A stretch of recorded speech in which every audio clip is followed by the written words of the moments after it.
हाय guide, मेरा नाम चंदन पटेल है और आप सुन रहे हैं अपना YouTube channel wellness India channel, जिसके तहत मैं आप लोगों के बीच एक कहानी लेकर आया हूँ। कहानी का नाम है बिलीनियर बॉयज। अभी बिलीनियर बॉय का तीसरा एपिसोड सुनाने जा रहा हूँ। तभी दरवाज़ा खुलता है और डॉक्टर अंदर दाखिल होता है। सामने विराज को खड़ा देखकर डॉक्टर बोलता है, ओह मिस्टर विराज जिंदल, आपको होश आ गया? जी हाँ डॉक्टर, विराज ने कहा। अच्छा डॉक्टर साहब, ये बताइए इस लड़की को क्या हुआ है? डॉक्टर बोला, पहली बात तो यह कि यह कभी चल फिर नहीं पा सकती, क्योंकि इसके सर्वाइकल में ज़्यादा गंभीर चोट आई है। पर सोचने वाली बात यह है कि मिस्टर जिंदल की इसकी उम्र 19 साल है और इस उम्र में यह लड़की प्रेग्नेंट है।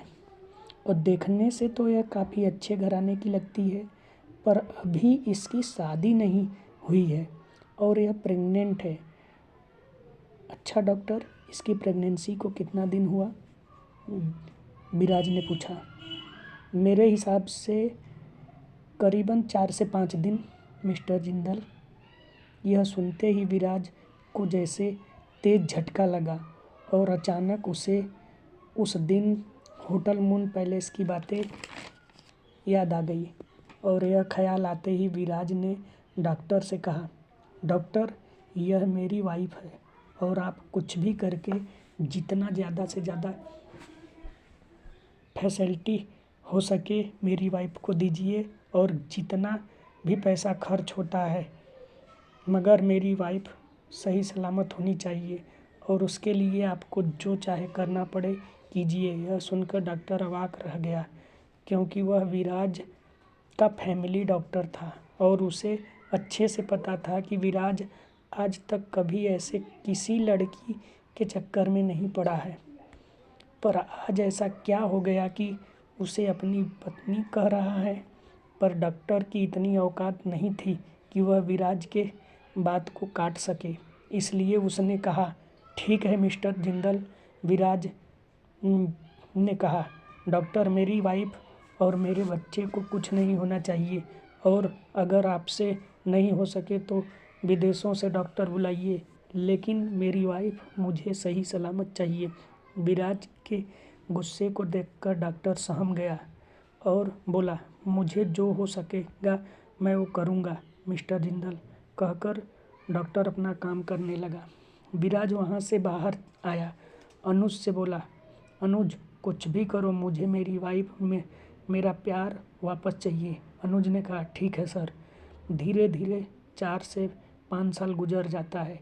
इसी बीच रितिका को होश आता है और वह एक प्यारी सी गुड़िया को जन्म देती है, जिसका नाम परी रखा जाता है।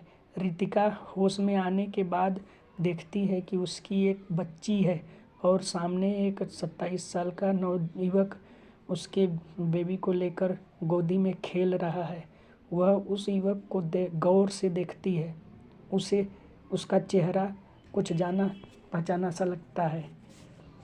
तभी उसे ख्याल आता है कि वह तो जिंदल ग्रुप ऑफ इंडिया का चेयरमैन और इंटरटेनमेंट इंडस्ट्री का किंग मिस्टर विराज जिंदल है। जहाँ तक उसे याद आ रहा था, उसने 19 साल में कभी भी विराज से मिली नहीं थी, जिससे कि उसे उसका इतना घुलना मिलना हो सके। फिर वह उसके बच्चे के साथ ऐसा घुल मिलकर क्यों खेल रहा है? यह सारी बातें उसे कन्फ्यूजन में डाल रही थी। ये सब देखकर विराज उसके पास आया और बोला, तुम परेशान मत हो। और यह कहकर विराज ने एक मेड को आदेश दिया, रोशनी जाकर मैडम के लिए कुछ खाने के लिए लेकर आओ। यह सुनकर रोशनी वहाँ से चली गई। विराज की अपनी इतनी फिक्र करते हुए देख रितिका को अच्छा लग रहा था। उसे अंदर से यह डर भी सता रही थी कि जिसका एम्पायर पूरी दुनिया में फैला है, जो पूरे इंटरटेन इंडस्ट्रीज का किंग है, भला वो रितिका का फिक्र क्यों करने लगा। सभी वह इसी उधेड़बुन में फंसी थी। उसकी इस हालत को समझकर विराज ने उसकी उलझन दूर की और उसे सारी बात बताई और यह भी बताया कि होटल मून पैलेस के मेरे कमरे में तुम आकर सो गई थी। हालांकि आज तक मुझे कोई गलती नहीं हुई थी, लेकिन शायद उस दिन तुम इतने नशे में थी, जैसे लग रहा था कि अगर मैं तुम्हारे साथ वो सब नहीं करता तो तुम पागल हो जाती। और उस वक्त मैं भी थोड़ा नशे में था, इसलिए ऐसी गलती हो गई। लेकिन अब मैं उस गलती को सुधार कर तुम्हें अपनी पत्नी का दर्जा दूंगा और हमारी परी को उसके पिता का प्यार दूंगा।